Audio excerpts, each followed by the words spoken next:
Hello everybody, welcome back to Artist Archives. My name is Nikki. I am an actress, a writer and an academic. And fine, I will rework my YA Christian fantasy novel. A decade ago, 10 good years ago, I wrote a young adult fantasy novel. The first draft was around 120,000 words. It was an epic fantasy project. The first draft took me 8.5 months to write. I then proceeded to rework and rewrite it over the following couple of years or so, and I got it to a state that I actually quite enjoyed it. The premise of this novel, and we're going to call it Project Epic Fantasy. Project Epic Fantasy, that kind of works. Project Epic Fantasy. The premise of that it followed a king and a prince who ruled over an incredible kingdom. And then one day there was an internal coup, and it meant that they had to go on a giant rescue mission. It is inspired by the events chronicled within the Bible. Now, I got it to a point that I was really happy with it, but I was aware that I wanted to go back and make a few changes, and then life got busy. I was studying, I was working, I entered the working world, I became a professional playwright, and a lot of my energy went into theatre and making shows and facilitating workshops and making shows and acting in shows. And I left this book on the back burner for 10 years. Every year saying that I was going to go back to it, and yeah, this is the year. This is the year finally where I am revisiting this project. One of the things, to be honest, that made me procrastinate going back to it is because of the scale of the book. Now, when I say that it's an epic fantasy, I mean it's pretty epic. In terms of how it's written and structured, there are several characters, there are several worlds, and all these worlds intersect, and the timeline is pretty intricate for all these things to be happening in separate worlds at separate times with all these different characters and perspectives and languages and cultures and like all of these things, and there's a lot of world building, and so it's actually quite a complex dynamic. I mean, it is a young adult perspective. I'm not saying it's not Lord of the Rings epic fantasy, but it's pretty complex. So after a while, the thought of going back to work on this felt pretty exhausting and overwhelming, and the more time passed, the further I felt from the mentality of my characters, and thinking about, because writing is like acting, in that I had to get back into the headspace of those characters, and the thought of doing that after year was passing just felt so exhausting. I already knew that it was going to require quite a bit of work to add in the additional world building elements that I had identified I wanted to add. And then on top of that, I was like, oh my gosh, I need to get back into these characters' mindsets. And so for years I didn't touch it. Okay, now it's time, and now I feel able. And so I'm sitting and I'm reading through this thing, and it's like so funny to me because a decade ago, that story was basically ready. Rereading it, I'm like, oh my goodness, there's so much detail missing. There's things that need to be cut and things that needed to be added. But the things that need to be cut are on like a wider level. Like, I could get rid of some chapters, but the things that need to be beefed up are on a line by line level, in that there was so much world building I never did. That's the main thing we need to correct in this version. I would just say something and be like, yep, because in my brain I knew what it was, but was I describing everything in enough details? Now, having said that, I did give it to some people to read, and one of those people was actually one of my university lecturers, and I really respect and admire him, and his understanding of fiction writing, which is his speciality, is so strong, so amazing. And when he read it at the time, he basically said to me two things. Number one, he was like, yeah, I think this is ready for publication. If you so wanted to go down that route, you could definitely be submitting this. He said, with a caveat. The caveat is, I'm not proud of this now, okay? But back then I did think it was quite interesting. The caveat was, he said, I think it might be too Christian for a secular market, but it might also be too secular for a Christian market. Because there are a couple of scenes in there that were very, a little bit too much, a little bit graphic, okay? And it was just like, I don't know if that's gonna sit with a Christian audience. However, it's very clearly, if you know your Bible, it's very clearly a biblical allegory. If you don't, you trust me, you will enjoy it just as a fantasy book, especially how I'm aiming on rewriting this. It's a very strong biblical allegory, but you don't need to have read the Bible to enjoy the story, if that makes sense. There were some parts of the book that are straight up quotes from the Bible, and I actually don't really want there to be too many of those, so that's something I'm going to be looking at in the editing. Not in a way of wanting to make it less Christian, not at all, but more in a way of I want it to read as a book in and of itself. And this book is not the Bible. This is a fantasy book inspired by Christian values, right? So for all that to be said, like the references can be interwoven a little more subtly, but yeah, but not in a way that is, what's the word, like reducing the faith, or in a way that is ashamed of the faith, not at all, but it's in a way of like, I know how I want the story to be told, and I want it to be told as a story for anyone to be able to enjoy, and for additional Easter eggs for Christians, right? So that's kind of where we're working at. I hope that makes sense. If you have questions, please comment it down below, because I'm aware that it sounds like I'm trying to, like, I'm not trying to un-Christian the story. Like, it's so strongly Christian. It's clearly a Christian fantasy. It's just that I want things to be told as a story, as opposed to as like it's meant to be the Bible in and of itself, which is not. So currently I'm just reading through the story, making big notes on pacing and that kind of thing. When I got like the go-ahead from God, I went straight into it. I ended up with, after not working on this book for about a decade, I ended up with probably like 15-20 pages of notes. Okay, I plotted out the second book because it's the first in a duology. I plotted out the second book that I had struggled to plot for 10 years. Not actively trying, but kind of whenever I thought about it, I'd be like, I have to do some more research to figure out what happens in book 2.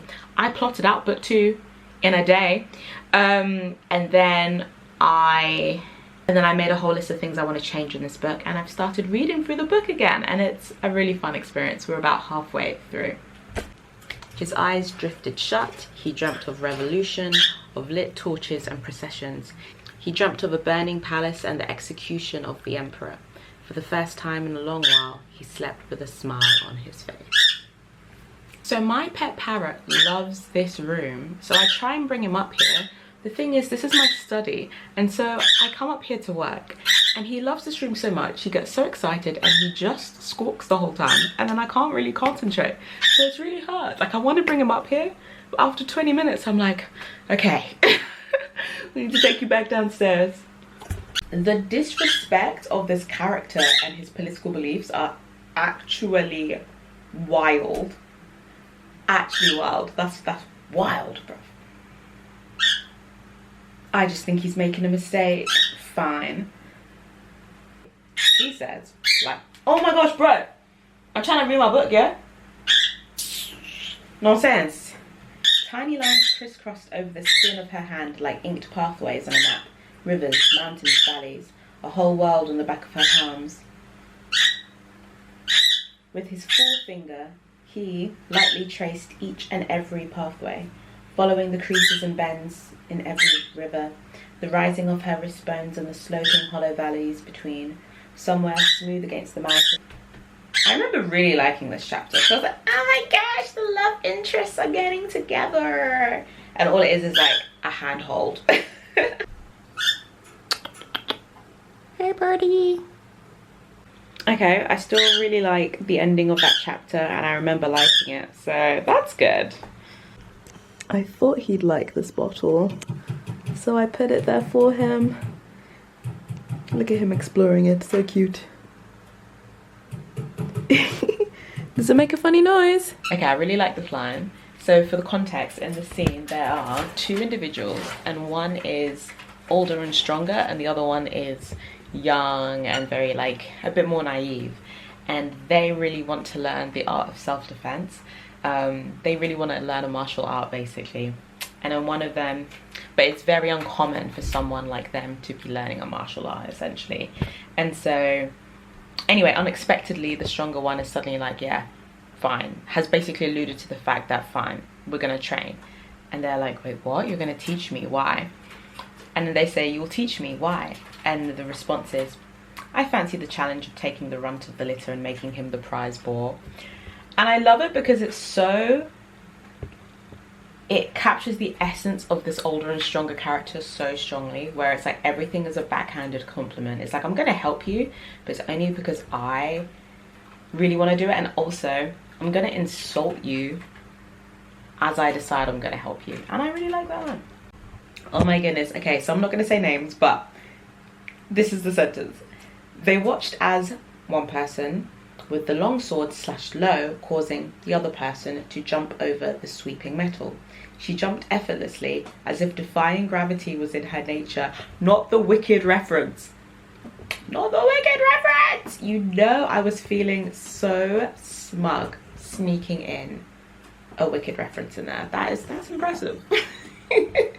She said defying gravity was in her nature. Okay, there's a David and Goliath reference in here that works so well. This book is not about David and Goliath, but that works really, really well. Who will fight Franzfeld of Tywendor? What does that remind me of? Oh my gosh, I've just reached the chapter that introduces the love interest. There's actually two love stories that happen, but this is one of them, and is this my favorite? I do think they're cute, but I feel like I'm gonna cringe because I just remember part of their storyline making me want to cringe, and that's another reason I didn't even revisit this book, because I was like, I'm gonna cringe rereading parts and knowing that I gave it to people to read. Okay, are you ready? We're gonna do it. We're gonna read the introduction of the beginning of this love story, as it were. Okay, let's go. Okay, that's a good description. Okay, so immediately we need more description of this person. This feels like a deviation. Actually, no, this works. Oh, this works, but I don't think I knew why it worked, but it did work. What's this? Now this is good. It's so hard to read this trying to forget what happens later, because I know so much about them, but like, this is the first meeting. Oh, it's a really short chapter. Interesting. This is a really short chapter. I think soon we're gonna get another soon we're gonna get another chapter with these two, and then I think there's more tension there, but this one is like brief. Like, they really don't seem to think much of each other. Fair enough, interesting. We'll have a little think about it. I like that it ends on a bit of like a sour note. It's a bit sudden, but yeah, okay, can work with it. Oh, now see, here's another chapter I'm about to cringe at. Okay. Oh, I'm scared. Okay, we can do this. Oh my goodness. It's so funny reading this after 10 years. I can immediately see things to change. Things that I did not see at all back then. Okay, we're gonna do this together, because oh my gosh, I don't think I can just, Okay, now we're at the chapter where the love interests, it just is more apparent. That was so cringy that I can't even tell you what it said. I am so embarrassed. Oh, see, that's pretty cool. That's cool, because you met her beforehand and now yeah, that's cool. Ooh, yeah. New idea. Bit of foreshadowing. We can do here, yeah. Nice. Yeah, we gotta keep that. It's throwaway, and it needs to be something that she considers and then discards from her memory, but I think, again, we could build on it. There's so much just that needs unpacking. That's the main thing, which is funny because it's actually a long book. Like, this is such an interesting situation. But like I said, there's plot points that probably don't need to be there, and then descriptions need to be, because it's fantasy, like, you need to be able to see and envision the world, and right now I'm just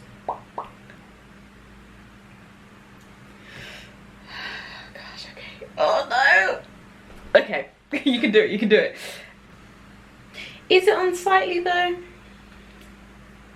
Oh, it isn't. The Holt Swain isn't unsightly, he responded immediately.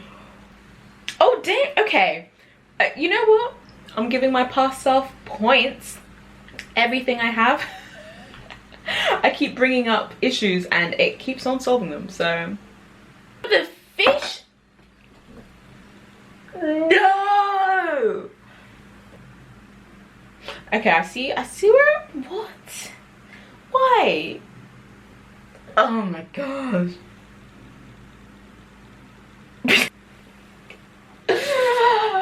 Ah, that's hilarious. That's hilarious.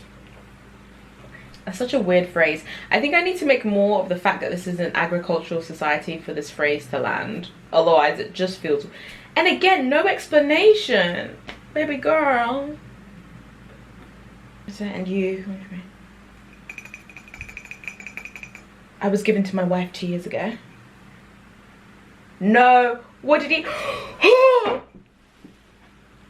No, I can't believe I wrote this. No, guys.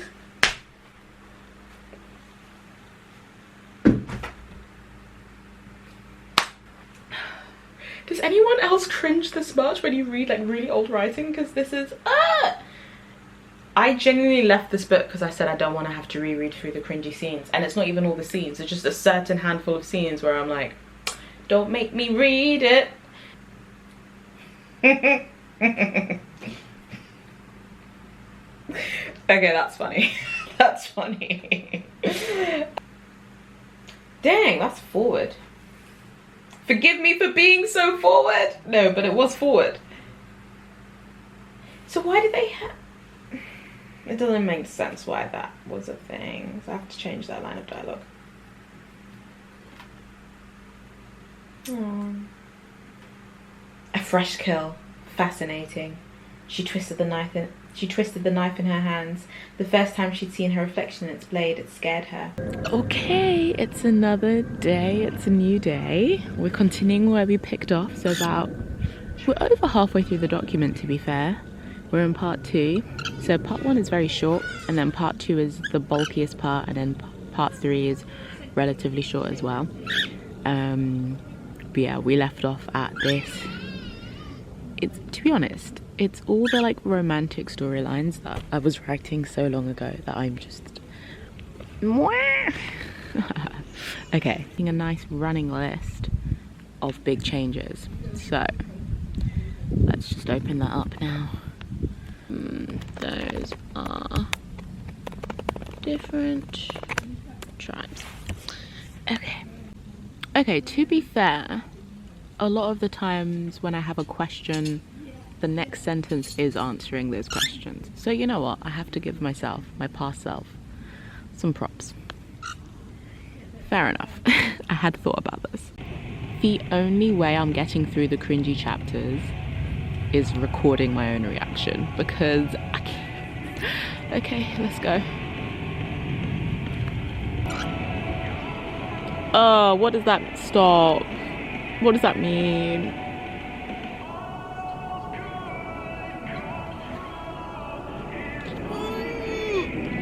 I'm kicking my feet and not in a good way.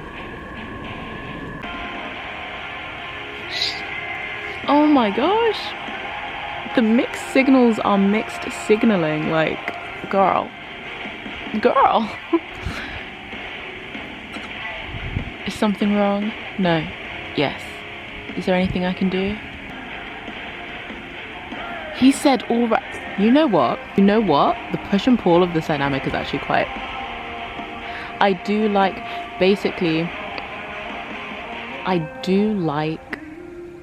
their dynamic in a way. There's some nice parts to it.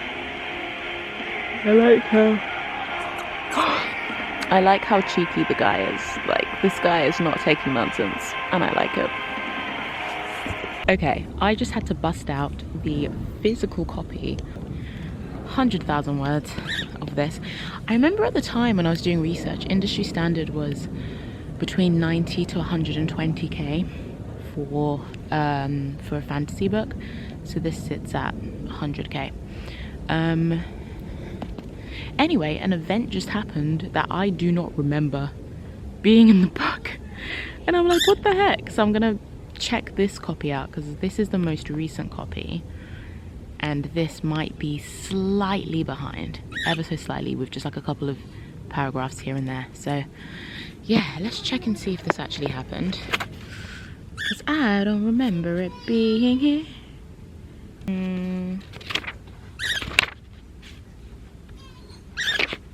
Okay, here we go. So yeah, I changed it, and I'm glad that doesn't happen. I was like, what? Okay, cool. Phew. The dialogue is so redundant here, but yeah, it just needs major trimming. It can just be more in the glances and in the grumpiness, and less in there's a lot of circular conversation. It's giving enemies to lovers, but unknown enemies to lovers. I'm here for it. I'm kind of here for it. Okay, that's cute. That's cute. We love a consensual kiss. That's adorable. He said, may I? That's very sweet.